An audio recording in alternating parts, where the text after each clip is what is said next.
ထိုင်တန်းမင်းသမီးရုံးရည်မျိုးပိုင်ဆိုင်ထားကရိုးသားစွာနေထိုင်တတ်လို့ခြေကျူးခံနေရတဲ့တထေးကြီးဦးစောစောရဲ့သမီးလေးမတ်အိမ်မှုစောပရိသတ်များအားလုံးပဲမင်္ဂလာပါရှင် TK Media ကနေပြန်လည်ကြိုဆိုလိုက်ပါရစေအခုလက်တလောအင်တာနက်ပေါ်မှာတော်တော်လေးလူပြောများပြီးအားလုံးကချစ်ခင်အားပေးနေကြတဲ့အမျိုးသမီးတစ်ယောက်ရှိပါတယ်အဲ့ဒါကတော့မြန်မာနိုင်ငံမှာအချမ်းသာဆုံးထိတ်တန်းတထေးကြီးရဲ့သမီးဖြစ်ပေမဲ့မမနာမကြီးပဲစိတ်ထားကောင်းပြီးတော့ရုပ်ရည်ချောမောလှပလို့လူပြောများနေရဖြစ်ပါတယ်အားလုံးသိကြတဲ့အတိုင်းတထေးကြီးဦးစောစောဟာမြန်မာနိုင်ငံလုံးမှာချမ်းသာကြွယ်ဝဆုံးတထေးတစ်ယောက်ဆိုရင်လည်းမမှားပါဘူးဦးစောစောဟာ ARD Bank, Match Myanmar Concentration, Match Myanmar Energy နဲ့ Match Hotel အပါအဝင်စီးပွားရေးလုပ်ငန်းများစွာကိုလုပ်ကိုင်ခဲ့တာဖြစ်ပါတယ်မြန်မာနိုင်ငံမှာတထေးကြီးဦးစောစောရဲ့စီးပွားရေးလုပ်ငန်းတွေကလက်ညှိုးထိုးမလွှဲအောင်ရှိနေရပါဒါအပြင်ဦးစောစောကမြန်မာနိုင်ငံမှာခရိုနီစီးပွားရေးလုပ်ငန်းရှင်တထေးတွေအားလုံးထဲမှာစိတ်ထားအကောင်းဆုံးနဲ့အလူတန်းအရရောဆုံးတထေးကြီးတစ်ယောက်ဖြစ်ပါတယ်ဒီလိုစိတ်ထားကောင်းတာကြောင့်တထေးကြီးဦးစောစောကိုလူချစ်လူခင်ပေါ်များပါတယ်ဒီလိုမျိုးချမ်းသာကြွယ်ဝတဲ့တထေးကြီးဦးစောစောမှာ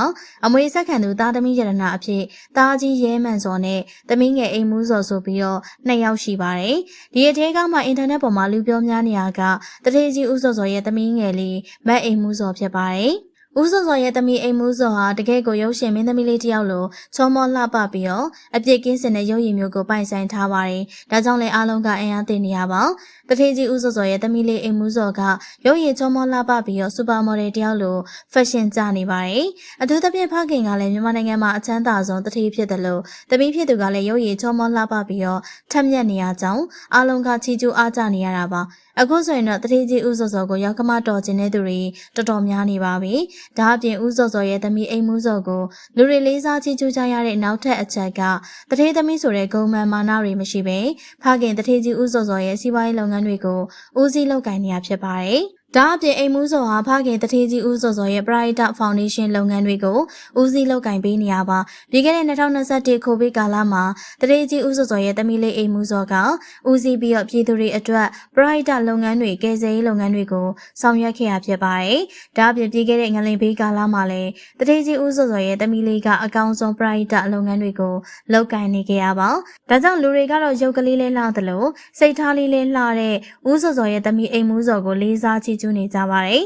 အားလုံးသိကြတဲ့အတိုင်းမြန်မာနိုင်ငံမှာကချမ်းသာကြွယ်ဝတဲ့ခရိုနီတထေးသားသမီးတွေဟာမိဘပတ်စံတွေကိုဖြုံတီးပြီးတော့ဘဝင်မြင့်မာနကြီးတာတွေရှိပါတယ်။ဒါပေမဲ့တထေးကြီးဦးစောစောရဲ့သမီးလေးကတော့ထူးချွန်ထက်မြက်ပြီးတော့စိတ်ထားကောင်းတယ်လို့ချီးကျူးကြတာပါ။အခုဆိုရင်တော့ဦးစောစောဟာရုပ်ရည်ချောမောလှပပြီးတော့စိတ်ထားကောင်းတဲ့သမီးလေးကိုပိုင်ဆိုင်ထားတာကြောင့်ရောက်ခမတောင်အခေါ်ခံနေရတာဖြစ်ပါတယ်။ဒီဗီဒီယိုကိုကြည့်ရှုနေကြတဲ့ပရိသတ်တွေအနေနဲ့စူပါမော်ဒယ်ကျော်တစ်ယောက်အလားရုပ်ရည်ချောမောလှပနေရဲ့ဦးစောစောရဲ့သမီးလေးအိမ်မူးစောကိုတဘောကြနှစ်သက်ကြရဲ့လားဆိုတာပြောသွားခဲ့ပါအောင်ရှင်။အားလုံးကိုကျေးဇူးတင်ပါတယ်ရှင်။